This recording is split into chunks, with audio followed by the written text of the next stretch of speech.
তোমরা তো নিচে বসতে পারবে না। না কিছু পাতা যাবে না থাম এই দেখ কালার কালার আলাদা করে দিই শোন কথা বলতে একদম শোন শোন দাঁড়া আমি দাদার দিকে দেখা দাদা কি করছে দেখ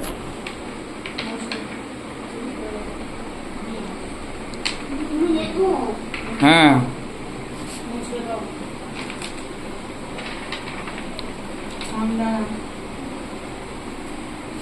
দেখ এই শোন এই কালার কোথায় আছে দেখ দেখ অরেঞ্জ কালার কোথায় আছে দেখ একটা একটা করে তো এরকম একটা করে একটা করে দেখ এই কালার কোথায় আছে দেখ ধর ধর